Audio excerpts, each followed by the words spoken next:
الزلازل هي ظاهرة طبيعية تحدث نتيجة اهتزاز مفاجئ لسطح الأرض بسبب تحرك الصفائح التكتونية تحت الأرض. تعد هذه الظاهرة جزءاً من النشاط الجيولوجي للأرض، وتحدث بشكل متكرر في مناطق معينة من العالم. في هذا البحث سنتناول الزلازل من عدة جوانب، مع التركيز على الزلازل في العالم بشكل عام والعالم العربي بشكل خاص. الفصل الأول: الزلازل، المفهوم والأنواع. ما هو الزلزال؟ الزلزال هو اهتزاز سريع ومفاجئ لسطح الأرض ناتج عن تحرر طاقة مختزنة في الصخور تحت سطح الأرض بسبب ضغط الصفائح التكتونية. تنتقل هذه الطاقة عبر موجات زلزالية تعرف بالموجات الأساسية والموجات السطحية. 3 أنواع رئيسية من الزلازل: الزلازل التكتونية تحدث نتيجة تحرك الصفائح التكتونية، الزلازل البركانية تنتج عن الأنشطة البركانية، الزلازل الاصطناعية ناتجة عن أنشطة بشرية مثل التفجيرات النووية أو استخراج الموارد. 3 قياسات الزلازل: تقاس الزلازل باستخدام مقياس ريختر الذي يقيس قوة الهزة الأرضية. يعد مقياس ريختر هو المقياس الأكثر شيوعاً، ويعتبر الزلزال قوياً إذا تجاوزت شدته 7 درجات. كما توجد مقاييس أخرى مثل مقياس ميركالي المعدل الذي يقيس التأثيرات المدمرة للزلزال. الفصل الثاني: أسباب حدوث الزلازل. حركة الصفائح التكتونية. الأرض تتكون من صفائح ضخمة تطفو على الوشاح الساخن تحت القشرة. عندما تتحرك هذه الصفائح ببطء، يمكن أن تتسبب في ضغط الصخور على حواف الصفائح، مما يؤدي إلى تراكم طاقة. عندما تتحرر هذه الطاقة، تحدث الزلازل. ينفصل الانفجارات البركانية في بعض الأحيان. تحدث الزلازل بسبب النشاط البركاني. عندما يندفع الماغما، الصهارة البركانية، من باطن الأرض، يمكن أن يؤدي إلى زلازل صغيرة أو حتى انفجارات قوية. 3 الأنشطة البشرية. أحياناً يكون للأنشطة البشرية تأثير في حدوث الزلازل، كما في حالة التفجيرات النووية أو التعدين العميق، حيث يتم تحرير كميات كبيرة من الطاقة. الفصل الثالث: أشهر الزلازل في العالم. زلزال تشيلي 1960. يعتبر زلزال تشيلي عام 1960 هو الأقوى في التاريخ المسجل، حيث بلغت شدته 9.5 على مقياس ريختر.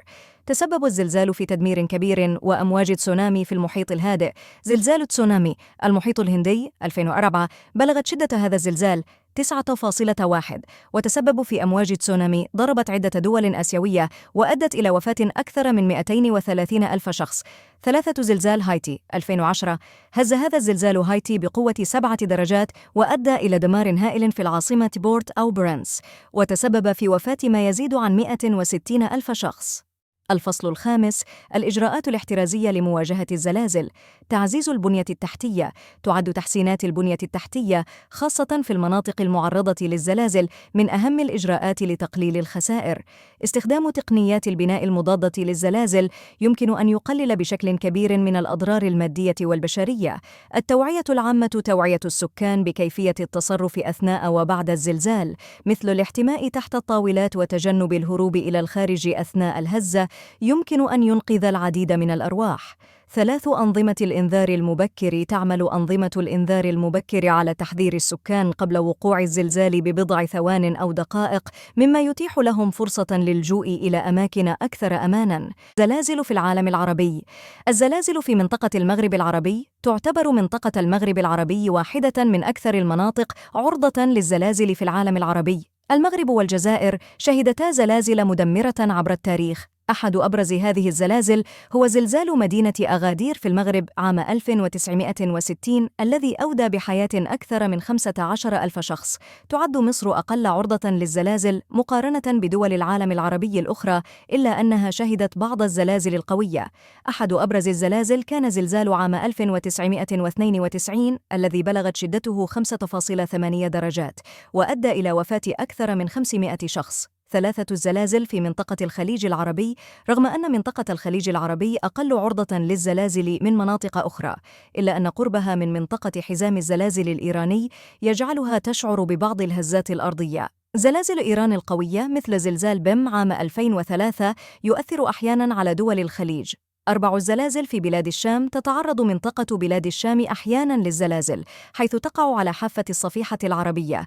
أحد أبرز الزلازل في هذه المنطقة كان زلزال لبنان عام 1956 الذي أودى بحياة مئات الأشخاص. من أكثر الظواهر الطبيعية قوة وتأثيراً على حياة الإنسان.